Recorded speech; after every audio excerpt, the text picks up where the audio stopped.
جو جانور صرف اپنے بچے کے دودھ کو پورا کر سکتے ہیں ان کا دودھ ان کے بچوں کے لیے ہی ہوتا ہے، لیکن جن جانوروں کا دودھ ان کے بچوں کی ضرورت سے زیادہ ہوتا ہے تو وہ انسانیت کے لیے اپنا دودھ بانٹتے ہیں اور اس کا دودھ اوروں کے لیے جائز اور حلال رکھا گیا ہے۔ بھینس کا دودھ، اونٹنی کا دودھ اس کے اپنے بچوں کی ضرورت سے زیادہ اللہ نے دیا ہوتا ہے تو وہ جانور بھی اوروں کو بانٹتا ہے۔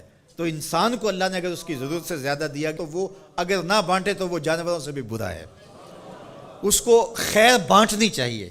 طبیعت کے اندر بخل نہیں ہونا چاہیے، طبیعت کے اندر فیاضی، سخاوت ہونی چاہیے۔ اللہ کے محبوب علیہ السلام نے فرمایا سخی اللہ کے بھی قریب ہے، لوگوں کے بھی قریب ہے، جنت کے بھی قریب ہے، ہاں دوزخ سے دور ہے۔ اور پھر فرمایا کہ بخیل لوگوں سے بھی دور ہے، اللہ سے بھی دور ہے، جنت سے بھی دور ہے، ہاں جہنم کے بڑا نیڑے ہے۔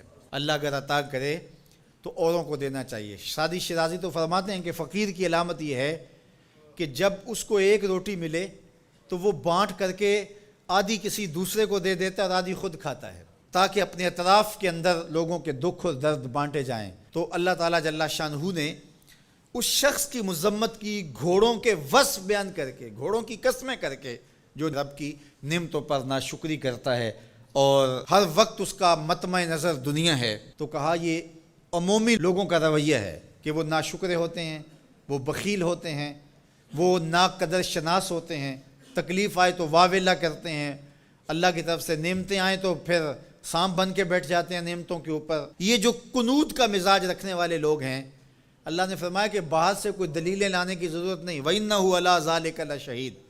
یہ ذرا اپنے اندر اتر کے دیکھیں اور ضمیر سے پوچھیں کہ کیا تم قنوط ہو یا نہیں ہو، تو جو قنوط ہو ضمیر بول کے کہے گا تم قنوط ہو۔ ذرا اپنے اندر اتر کر کے میں اور آپ دیکھیں کہیں ہم قنوط کے زمرے میں تو نہیں آتے۔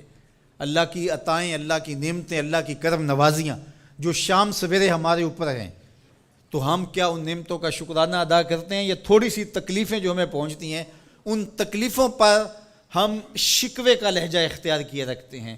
وَإِنَّهُ لِحُبِّ الْخَيْرِ لَشَدِيدٌ۔ اور وہ خیر کی محبت میں بہت سخت ہے۔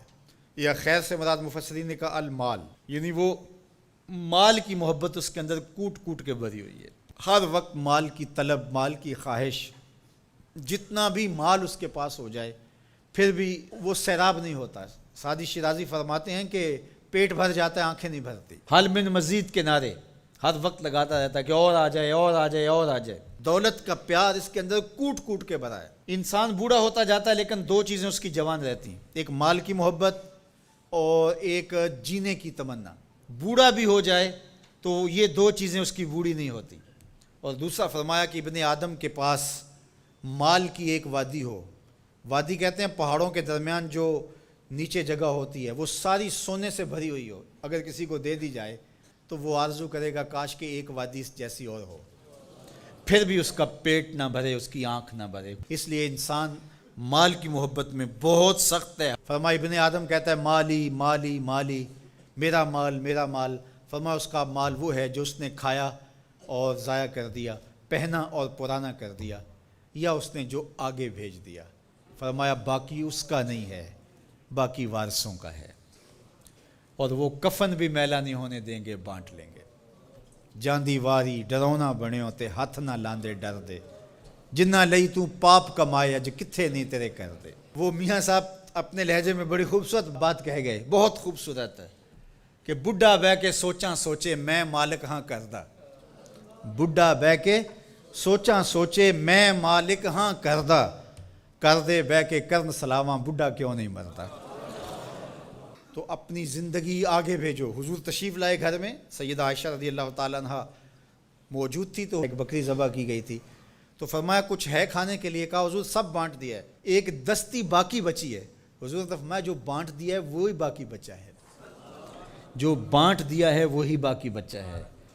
تو جو انسان آگے بھیج دیتا ہے، اللہ کی راہ میں خرچ کر دیتا ہے، لیکن بہرحال یہ تو تھوڑے لوگوں کو راز معلوم ہوتا ہے، اور یہ طبع میں چیز راسخ ہو جائے یہ تو چند لوگوں کا مقسوم ہوتی ہے۔ عمومی طور پہ جو رویہ ہے قرآن نے اس کو بیان کیا، وَإِنَّهُ لِحُبِّ الْخَيْرِ لَشَدِيدٌ۔ بے شک وہ مال کی محبت میں بہت سخت ہے۔